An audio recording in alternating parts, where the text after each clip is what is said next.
Good morning. It's great to see everyone. We want to welcome you to our Bible class hour here at the Clarksburg Church of Christ. We are thankful for everyone that's here, and as well as those that may be joining us via our live stream this morning. We welcome you. We do want to, of course, open up with a prayer this morning. Before we do that, we have just a couple of updates that we want to be mindful of as we pray this morning. As far as our sick, we want to remember John Thompson in our prayers. That's Bobby Brewer's brother-in-law. We announced Wednesday that he was placed on dialysis and was having some kidney issues in addition to his heart issues. They were able to take him off of dialysis on Friday and is doing better. They're not sure when they will need to address the blockages, but he is doing some better at this time. Cindy Butler had knee replacement on Wednesday at Centennial in Nashville. She had been in a lot of pain. Also, Jackie Atkinson had surgery on his knee on Wednesday in Jackson, is doing well. And then Bonnie Humphrey, of course, continues in transitional nursing care in Jackson. So that's the announcements or updates I have regarding our sick. So if you would, let's bow and we'll go to God in prayer. Our Father in heaven, we're so thankful for this opportunity that we have to be together this morning to study your word and to worship you in a little bit this morning. Father, we are so grateful that we are your people and that we have this church family to be with, to encourage one another, to help one another, to strengthen one another. Father, we just pray that we'd never take that for granted. We're thankful and mindful, especially this time of year as our country's preparing to celebrate Independence Day, that we have the freedom to assemble and to worship you as you've called us to do, without fear and without persecution, and we pray that we would never take that for granted. We pray that as we continue our study this morning, that you would help us to focus our minds, that you would help us guide our study, give us understanding, and help us to not only learn but also apply what we learn. We're thankful for Jesus and for all that he's done for us, and it's in his name that we pray. Amen. All right, so we are in Lesson 5 this week, Isaiah chapter 56 and Isaiah 57. So hopefully you have had a chance to look at that. We are going to follow the book maybe very loosely this morning, but we'll definitely pull some information from that. In our book, we actually were only called to look at Isaiah 46 through verse 1 through 7, but we're actually going to look at the entirety of the chapter. So as we are going to be studying this morning, we continue this overall theme that we've been seeing in Isaiah of the futility of idols and the power of God and what God is going to do for his people. And in chapter 46 and 47, we really are seeing this focus specifically on the impotence of the idols, the gods of the Babylonians, what's going to happen to them. In chapter 47, there's some direct addressing to the Babylonians and what is going to happen to them and where they place their trust. So we're just going to go ahead and jump in this morning, and we're going to just start in chapter 46 and verse 1, which begins, Bel bows down and Nebo stoops. Their idols were on the beast and on cattle. Your carriages were heavily loaded, a burden to the weary beast. They stoop, they bow down together. They could not deliver the burden, but they themselves have gone into captivity. Listen to me, O house of Jacob, and all the remnant of the house of Israel, who have been upheld by me from birth, who have been carried from the womb. Even to your old age I am he, and even to the gray hairs I will carry you. I have made and I will bear, even I will carry and will deliver you. To whom will you liken me, and make me equal, and compare me, that we should be alike? They lavish gold out of the bag and weigh silver on the scales. They hire a goldsmith, and he makes it a god. They prostrate themselves, yes, they worship. They bear it on their shoulders, they carry it, they set it in its place, and it stands. And from its place it shall not be moved. Though one cries out to it, yet it cannot answer, nor save him out of his trouble. Remember this and show yourselves men. Recall to mind, O you transgressors, remember the former things of old. For I am God, and there is no other. I am God, and there is none like me. Declaring to the end from the beginning, and from the ancient times things that are not yet done. Saying, my counsel shall stand, and I shall do all my pleasure. Calling a bird of prey from the east, the man who executes my counsel from a far country. Indeed, I have spoken it, I will also bring it to pass. I have purposed it, and I will also do it. Listen to me, you stubborn-hearted, who are far from righteousness, and I will bring my righteousness near. It shall not be far off. My salvation shall not linger, and I will place salvation in Zion, for Israel my glory. So here in chapter 46, we have a recognition of some things that are going to happen to the gods of Babylon, the comparison between God, the Lord, and the gods, these false gods of Babylon, and specifically instruction to his people or questions to Israel about what sort of people they ought to be, what sort of reaction they should have to him in comparison to what he is able to do in comparison to the gods of Babylon. So we're going to go back and we're going to kind of break this down just a little bit and go think a little bit more deeply about this. So in verse 1, we are introduced to two gods. What are their names? Bel and what? Nebo.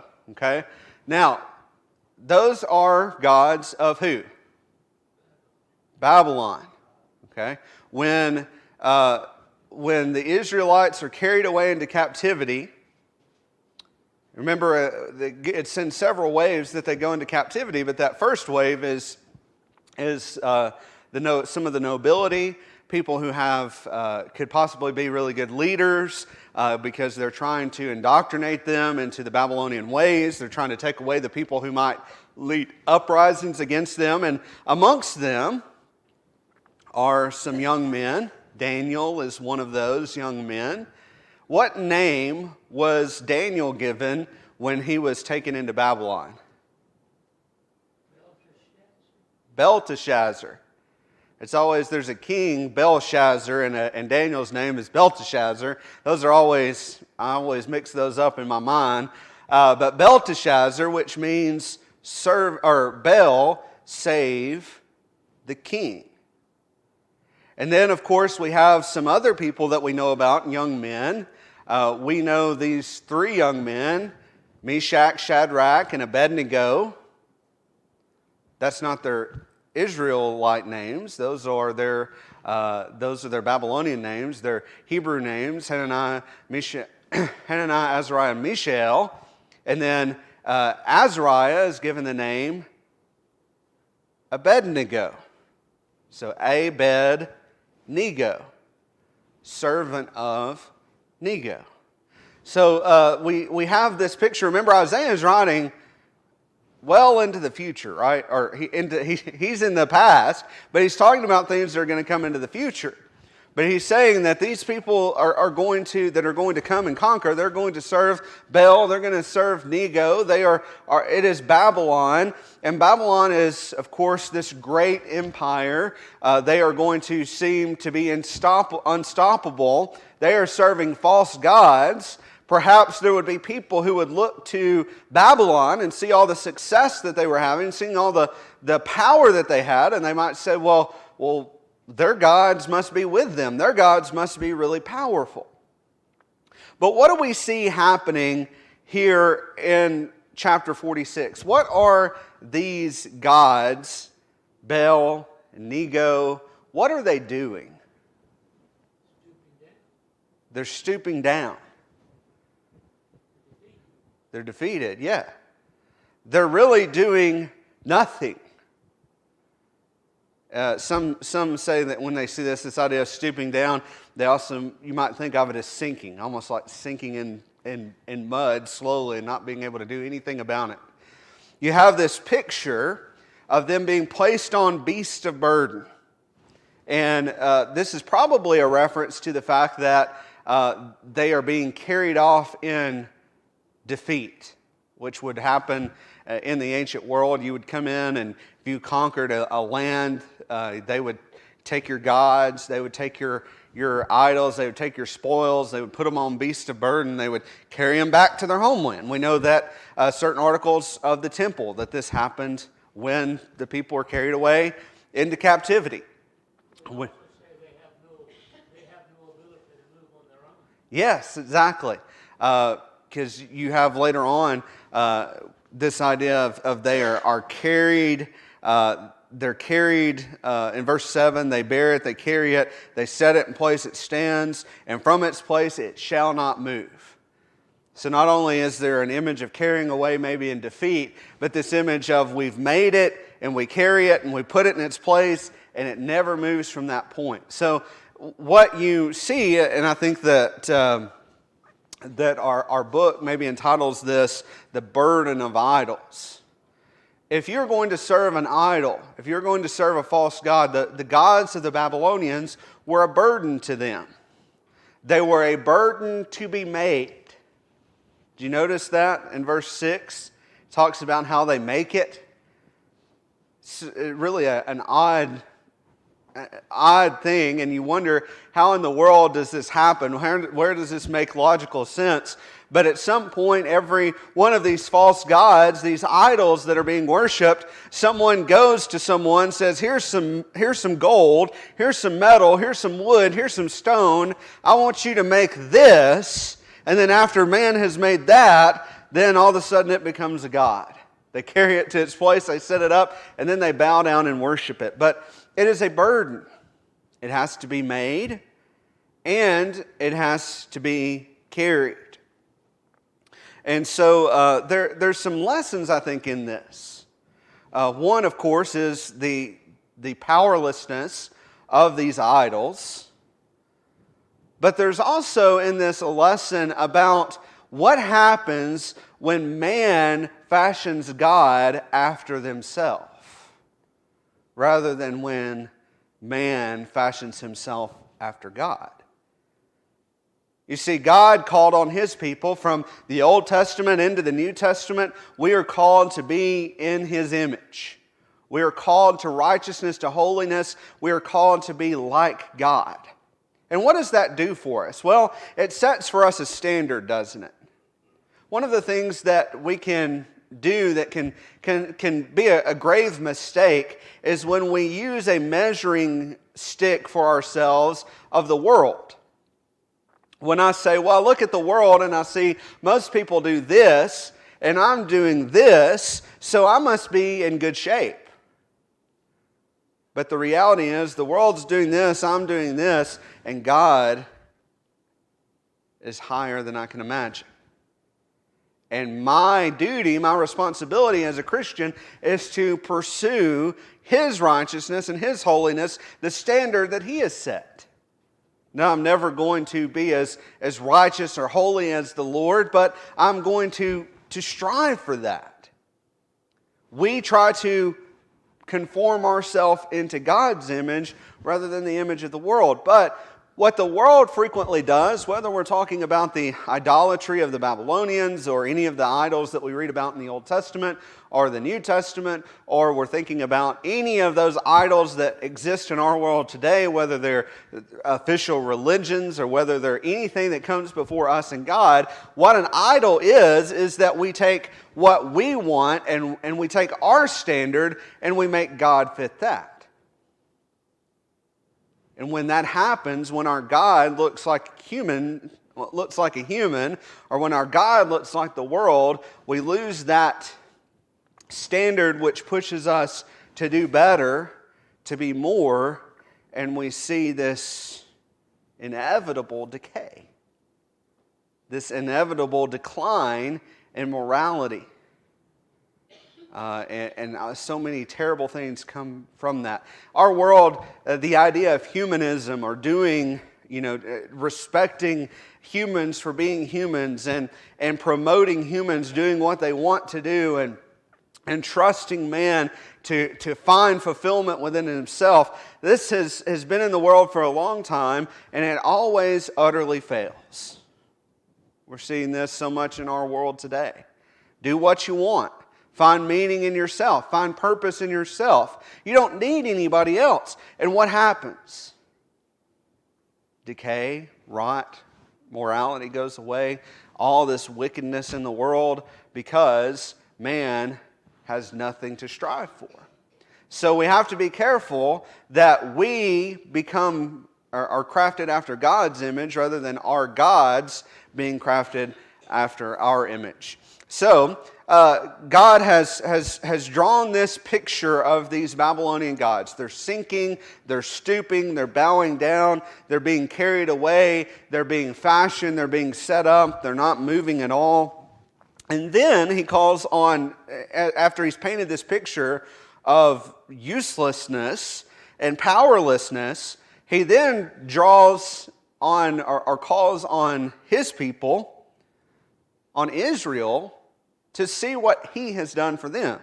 Verse 3, listen to me, O house of Jacob, and all the remnant of the house of Israel, who have been upheld by me from birth, who have been carried from the womb, even to your old age I am he, even to the gray hairs I will carry you. I have made and I will bear, even I will carry you and I will deliver you. So God says, he's given us this picture of these false gods being carried away, and he says, instead, listen Israel, I have carried you. Now God had carried Israel as a nation, hadn't he? He had carried them from all the way back to the time of Abraham. God had been with them. He carried them out of captivity. He carried them through the wilderness. He carried them into the promised land. He carried them through all of these years, and he was with them. He did not ask his people to carry him. He did not ask them to provide for him. He provided for them. And so you have this stark contrast. Gods that need the help of man and a God that helps man. But it's not just at a national level that he has helped them. He says, I've carried you where? Individually. From the womb to the old age. To gray hair. I have carried you.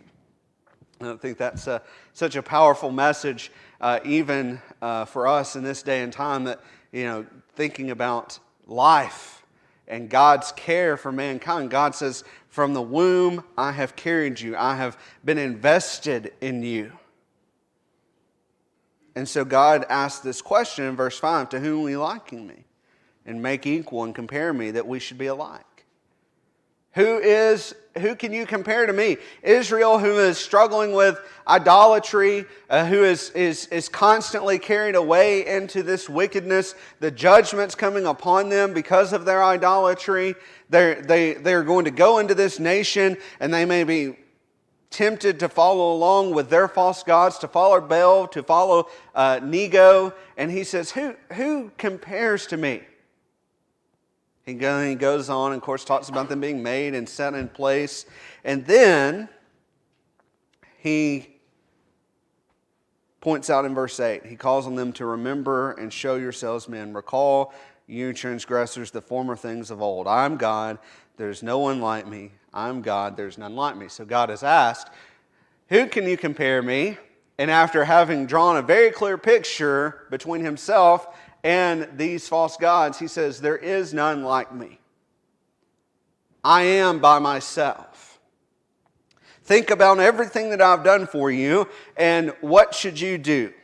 Because, he says, he goes on to talk about his eternal nature. He declares the end from the beginning. He declares the future from the ancient times. And he says, his counsel is going to stand. I will do my pleasure. In other words, God says, what I want to do what I have planned to do is going to be done. Their gods can do nothing. But what I do, my will, is going to be done. And he says, I've got this bird of prey that's coming from the east. So this is Cyrus, the Medo-Persian Empire is going to come and is going to destroy Babylon. Babylon is coming from the north to take away the people, but Persia is coming from the east to destroy Babylon. And so he says, listen to me, you stubborn-hearted who are far from righteousness. I will bring my righteousness near, and it will not be far off. My salvation shall not linger. I will place salvation in Zion for Israel, my glory. God says, my will is going to be done, and ultimately what that will is, even though my people are being carried away in captivity, that's my doing. He says, salvation is going to come, and it's going to be in Zion.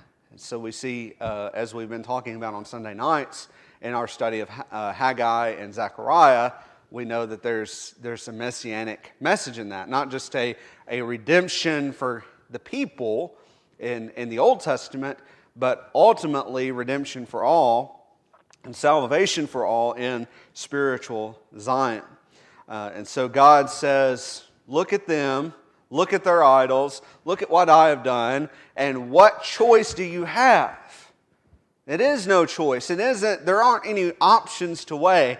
You must follow me because my will is going to be done. So that is the message that is directed to Israel. Now, he's then in chapter 47 going to switch gears a little bit. Still a message ultimately for his people, but the focus of the prophecy in chapter 47 focuses on Babylon and what they do. And so let's go ahead and look in Isaiah 47. We're going to break this down really into, we're going to look at verses 1 through 7, then verse 8 through 11. He says, come down and sit in the dust, O virgin daughter of Babylon. Sit on the ground without a throne, O daughter of the Chaldeans.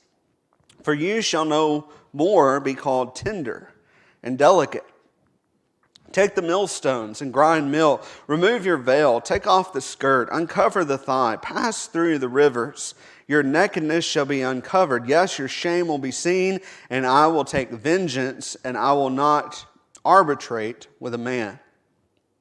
As for our Redeemer, the Lord of hosts is his name, the Holy One of Israel. Sit in silence and go into darkness, O daughter of the Chaldeans. For you shall no longer be called the lady of the kingdoms. I was angry with my people. I've profaned my inheritance and given them into your hand. You showed them no mercy. On the elderly you laid your yoke very heavily. And you said, I shall be a lady forever. So that you did not take these things to heart, nor remember the latter end of them. So what God begins to say here as he's addressing the Babylonians. At first he presents Babylon as, he talks about the daughter of Babylon. He talks about this virgin daughter of Babylon, or the daughter of the Chaldeans. And there's a lot of discussion about what exactly this imagery represents. Some say the virgin daughter of Babylon perhaps is a reference to the fact that Babylon had really not been humbled. Now, Babylon had been defeated in their history, but they had risen to such great prominence, and they are really living the high life, so to speak, and they are so glorious, and they haven't really been knocked off their pedestal. And so some find in that image of virginity that idea of their power and their strength and their supremacy. But I think maybe just the image is that of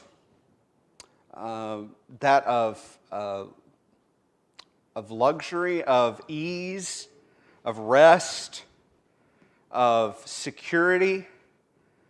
Because you have in this image of a virgin daughter, in that day and time, we would probably think of this as, a daughter of Babylon, daughter of the Chaldeans. It is someone who is of high status.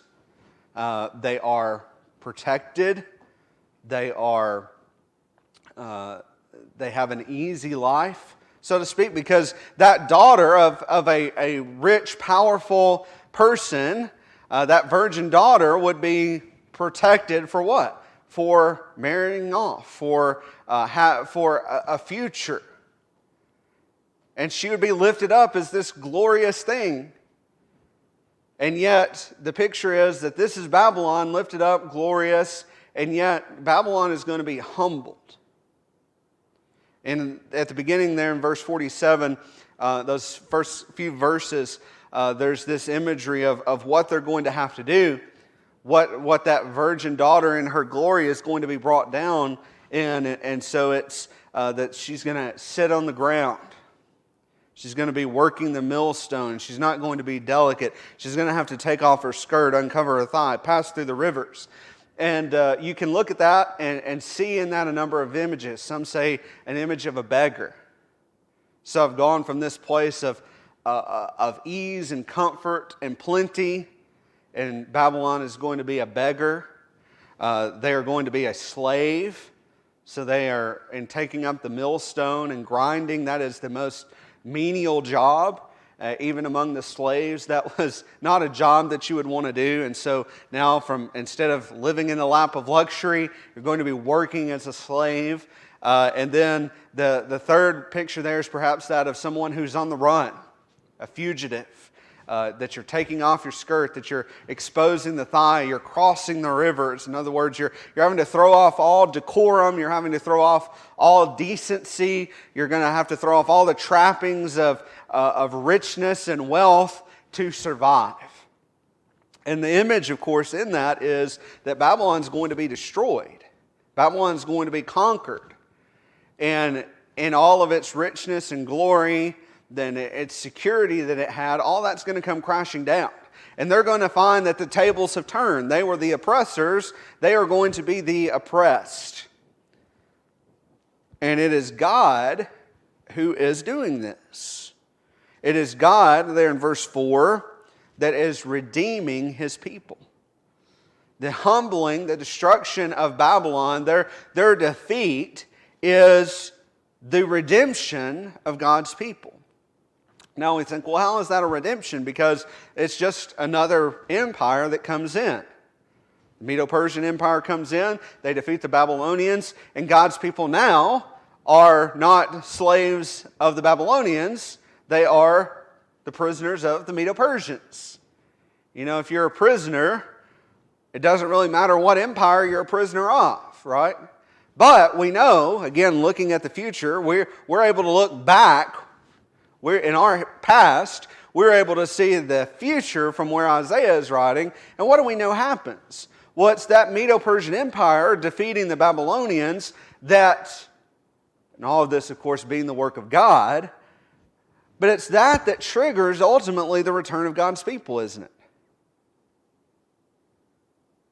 Whenever Darius begins to send the people back, he makes a point that they need to reestablish the city. They need to rebuild the walls. They need to rebuild the temple. All that happens because of the defeat of Babylon. It all happens because of God. So God is their Redeemer. He's the Holy One of Israel. So their gods have been destroyed. They're going to be destroyed. It's God that is doing that. So they had made the mistake of having pride. They had made the mistake of being cruel, as we see in verse 6. God was using Babylon as His instrument, but they went too far. We've seen that again in our study of the post-exile prophets. That they went too far. That they were crueler than they had to be. That they showed no mercy. And you see this oppression of the old, putting the yoke heavily on the elderly. And Babylon makes that statement, I shall be a lady forever. Some versions say, I shall be a mistress forever. In other words, I will always be sitting on my throne. I will always be looking down at these servants. I will always have security. But God says, no, that's going to come down. That's all going to fall apart. And that's what we see in verses 8 and following. He says, therefore, hear this now, you who are given to pleasures, who dwell securely, who say in your heart, I am, and there is no one besides me. I shall not sit as a widow, nor shall I know the loss of children. But these two things shall come to you in a moment, in one day. The loss of children and widowhood, they shall come upon you in their fullness. So God says, you have this false security. Nothing bad is going to happen. He uses the examples of widowhood and losing children. You say, that's never going to happen to me, but he says they are. And it's going to come suddenly. It's going to come in one day. And he says, why? In verse 9, because of the multitude of your sorceries, for the great abundance of your enchantments. So this is coming because they did not follow God. Now we see that, we could again go in verse 7. He said, when they've said, I shall be a lady forever, he said, you did not take these things to heart, nor remember them in the latter end.